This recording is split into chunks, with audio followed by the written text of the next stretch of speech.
Hey there, welcome to Plant-Based Made Easy. My name is Chef D Malfi, and thank you so much for joining me today in my kitchen. Today we're gonna make a delicious dinner. This is a super flavorful, super easy, and totally gluten-free pasta puttanesca, one of my absolute favorite pasta dishes.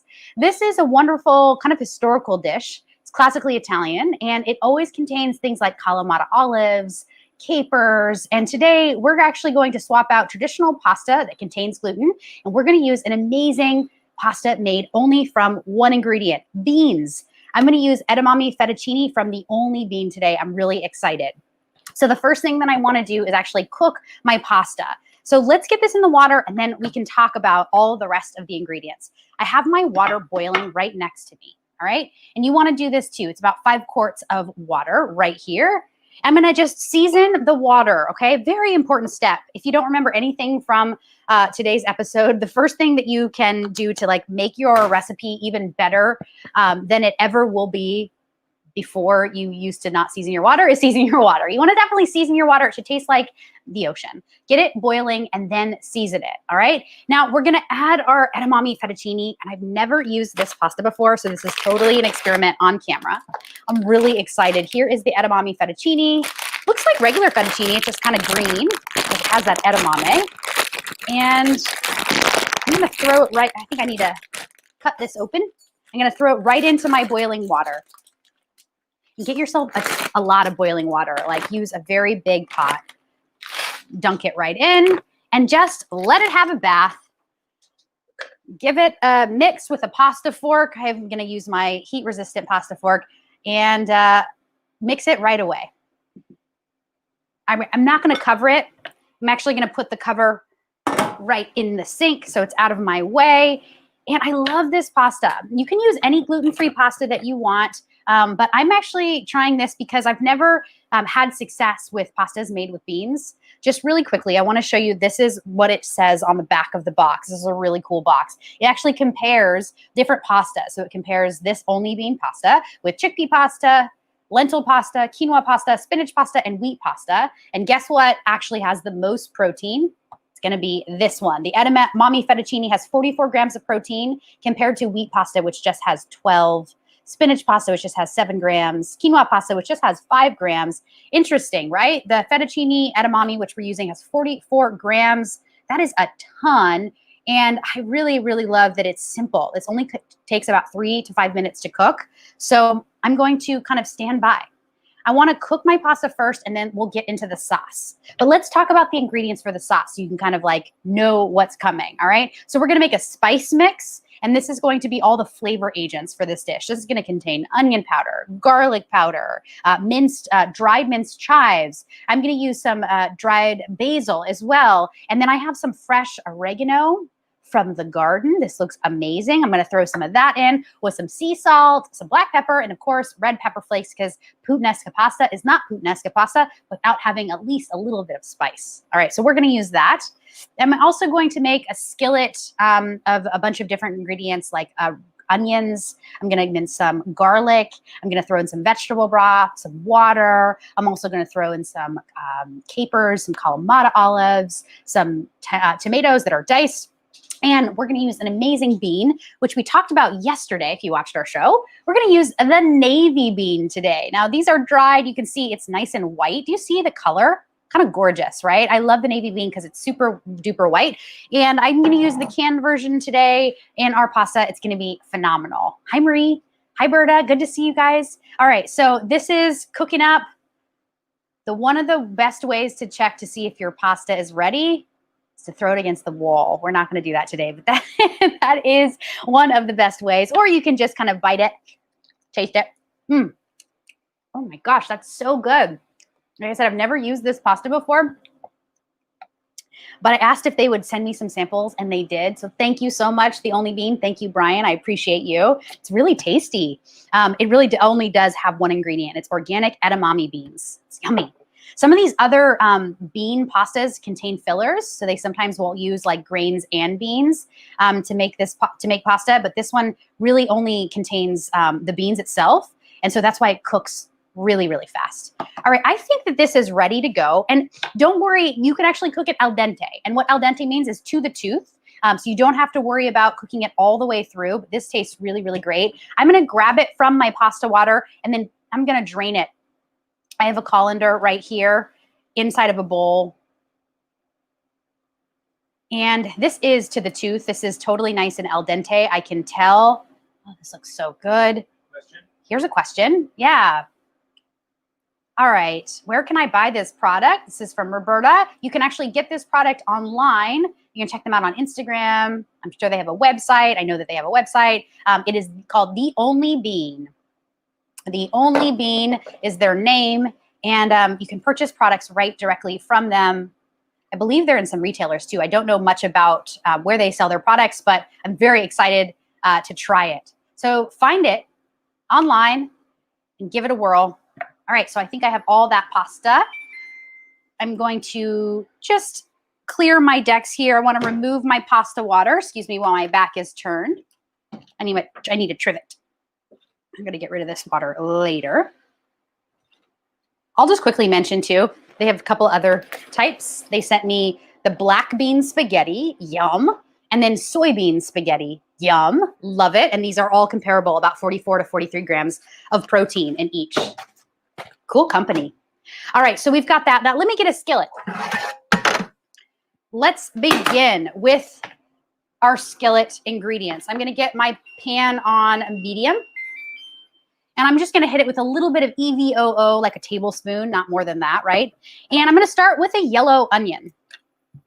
Let me show you how I slice and dice my onion. You wanna cut the top and the bottom off and then cut it in half. Now you wanna remove the skin. And then, I always say, clear those decks. Right into the compost it goes. Now,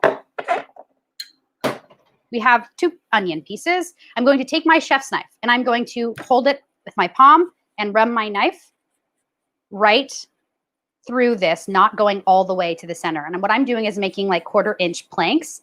And again, they don't go all the way to the center, as you see. Stopped right at the end.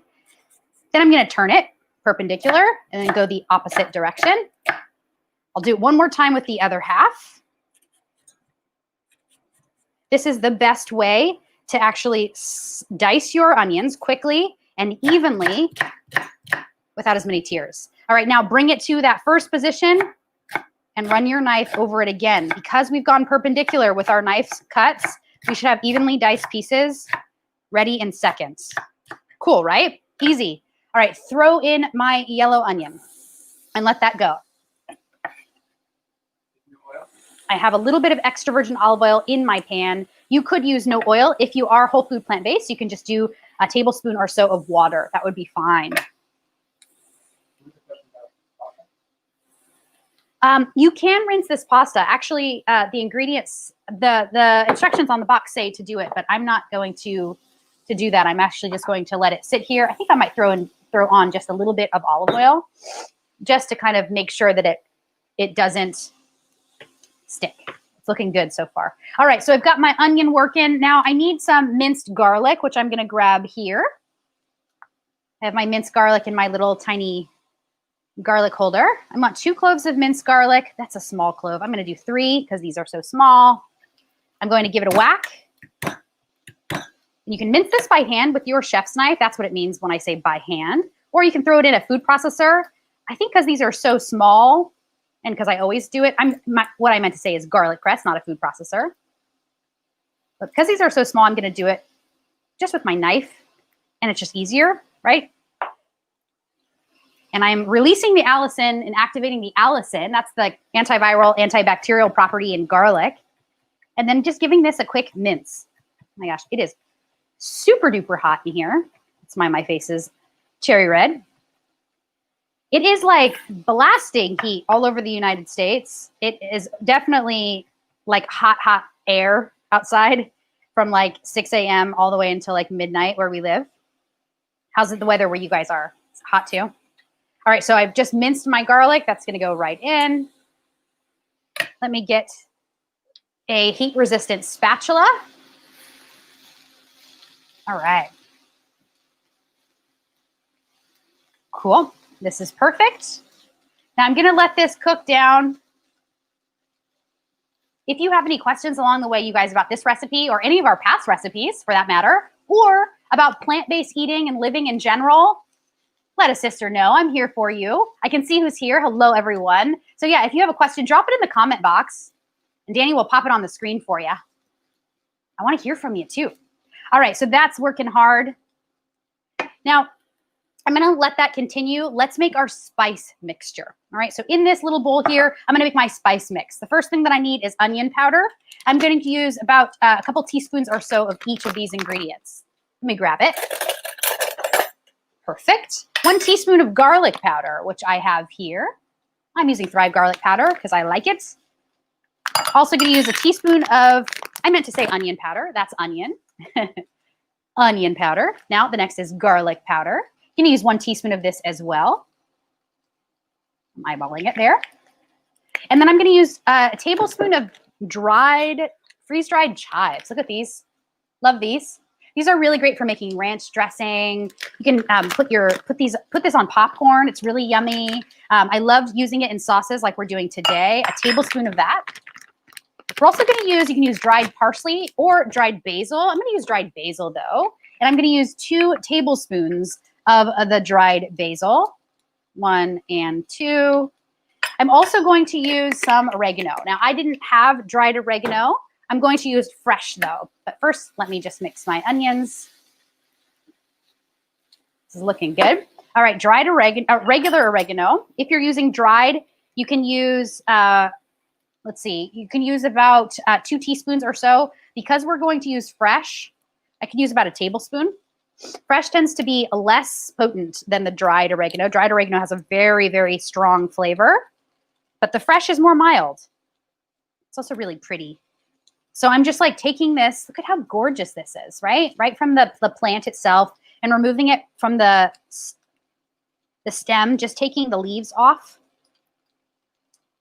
Stems can go into the compost. And then I'll run my knife over it. All of the stems right into the compost. Oh my gosh, it smells so good. Yeah. Hi, Diane. Good to see you. All right. You're in Pennsylvania. It's cool out today, but I enjoy your recipes. I'm so glad. I'm mostly glad that it's cool out for you. That's awesome. Enjoy it. You probably just had your hot season, and now it's probably cooling down for the rest of the year for you. Lucky. I actually prefer the cooler weather than the hotter weather. All right, that's my oregano. That's going right in. All right, the next thing that I need is a little sea salt and a little bit of black pepper and red pepper flake. I'll do the red pepper flake first. 1/4 teaspoon. Pepperoncini is how I was raised saying it. That's just red pepper flake right there. A little bit of ground black pepper, which I always seem to leave right under my table. Not really sure why. Like clockwork. And then a little bit of sea salt. You guys, I am sweaty. Excuse me. I know that's weird, but it's live. So you have to do what you have to do. How about a little drink of water? A little sea salt never hurt anyone. I'm going to do 1/4. I really need a fan, all right? But we're looking for a fan that's quiet. It's not going to disrupt our production. So that is coming soon. Give this spice mix a mix. Take a look. All right? This looks fantastic. It's going to be perfect for this pasta puttanesca. It's really great. All right, now before I add the spice mix to the onions here, you can see these are nice and caramelized.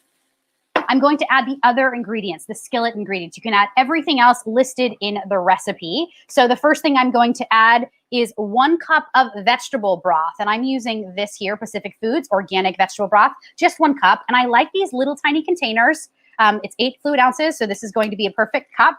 I'm going to throw it right in. And as I do that, it's going to deglaze this pan. And do you see this pan had like sook on the bottom? It was all brown. Watch the magic here. I'll do it right in this section. See this area?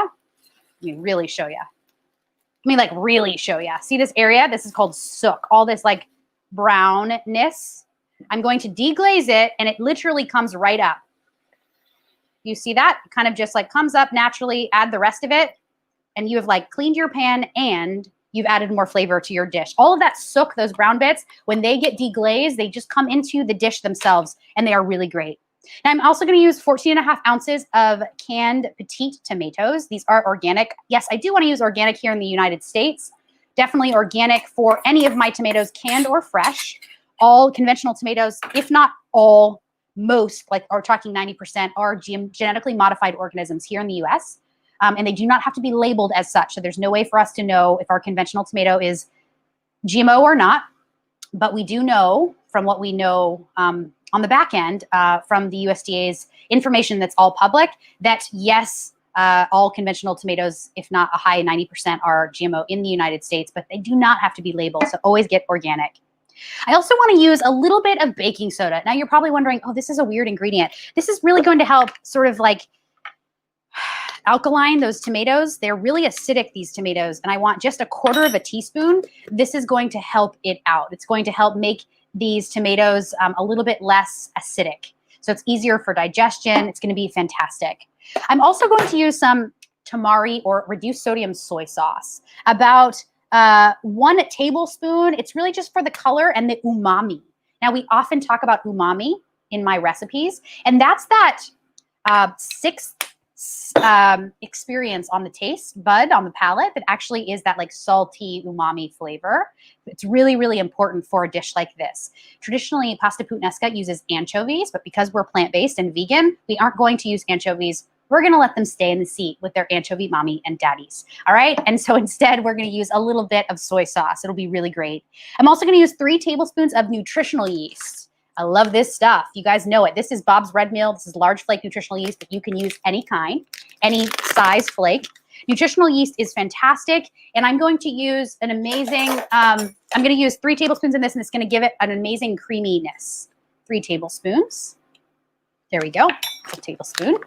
And then I'm also going to add 1/4 cup of Kalamata olives, which I have right here. These are organic Kalamata olives. I want you guys to see the color. Do you see the color? I pitted them and I've chopped them up. 1/4 cup goes right in. I will also add 3 tablespoons of drained capers. Now, capers are fantastic. These are going to give you that salty quality without having to use the anchovy. This isn't really a umami flavor. It's more of like a briny flavor, all right? And so I love capers, 3 tablespoons. I've removed them from their brine, so they're not overly salty. Delicious. And then 1 15-ounce can of navy beans. Yummy, yummy, in my tummy. This is going to go right in. I've drained these and rinsed these beans to remove 30% of the sodium. And that is a great tip for you if you're wanting to sort of remove the sodium also in your diet and decrease the amount of sodium you get. Just rinse and drain your beans. That'll help you along. All right, this looks so good. Now this is going to come to a quick boil. And while this boils, I'm going to make a plant-based Parmesan. All right. So let's do it. I'm going to make my plant-based Parmesan right in a food processor. I'll do it right on my cutting board so you can see. And soon we'll add my spice mix. So into my food processor, let's talk about it. This is our plant-based parm. This stuff is really good. I'm going to add 1/4 cup of raw cashews. Here's what I'm going to use.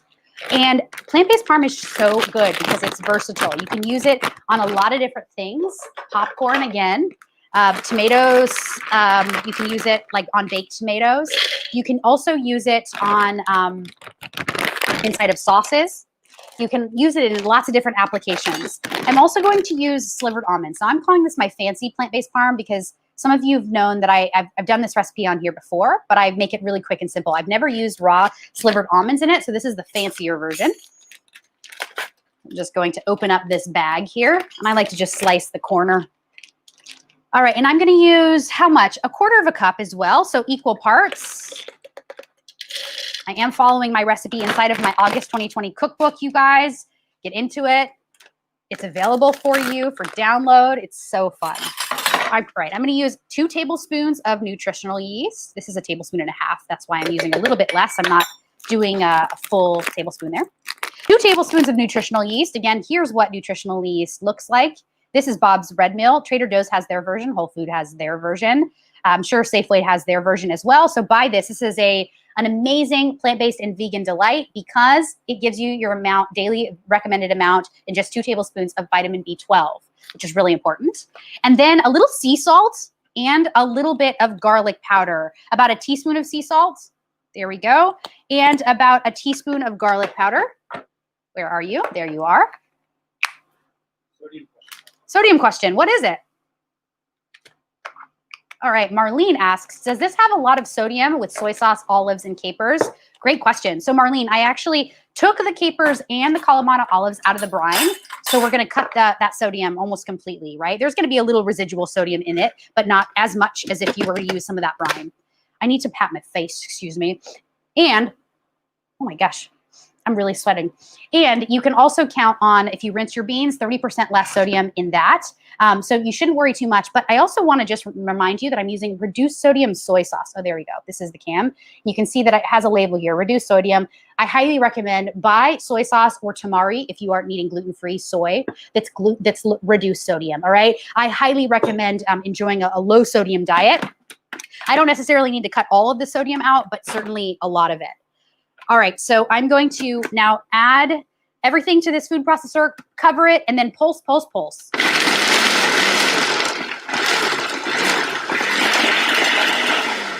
And what I'm looking for is for it to look like Parmesan cheese. So I'm trying to achieve that same quality.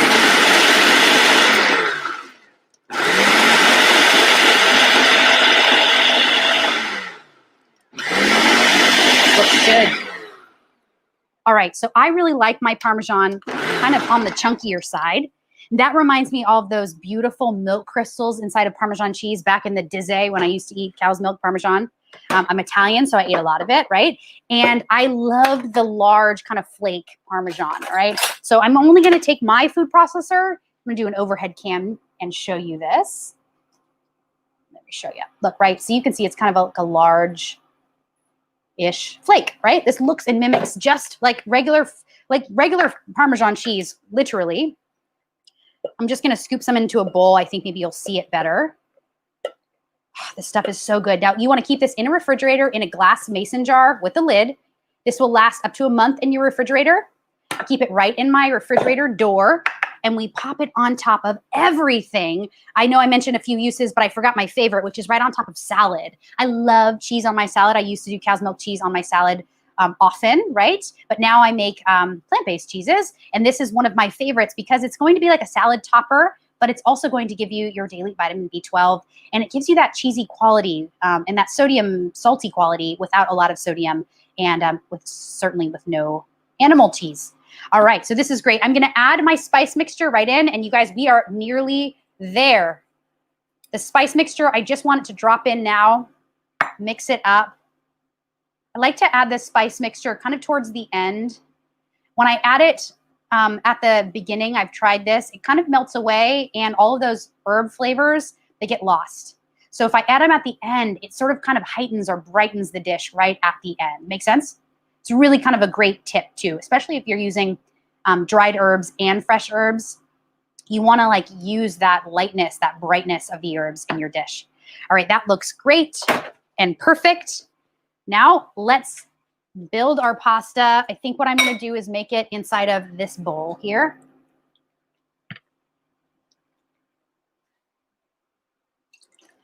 All right, so I'm going to add my pasta.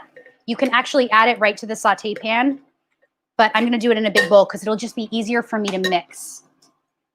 Okay. This has come to a boil, so I'm going to turn my puttanesca sauce off, clearing my decks one last time so that you really can just be with me and this pasta as we plate and finish. This is going to be good. There we go. All right, so I'm now going to take my sauce. I'm going to just add it right to my pasta. Oh my gosh, this looks phenomenal. I love a good pasta puttanesca because it's super jam-packed with flavor. It's got all of my favorite qualities like that brininess, that saltiness, the umami. It's got the acidic tomato taste, although we've lessened the acidicness quality of the tomatoes by adding baking soda, which is a great tip. And then it's also got that like cheesy quality. Oh my goodness, this looks divine. And then if this weren't already protein packed because of this edamame fettuccine, we went ahead and added even more protein with these white navy beans. This looks phenomenal, so good. I'm gonna actually plate it up on a little dish here, and I'm gonna take a bite because I have to, quality control, right? Get myself a fork. This looks so good.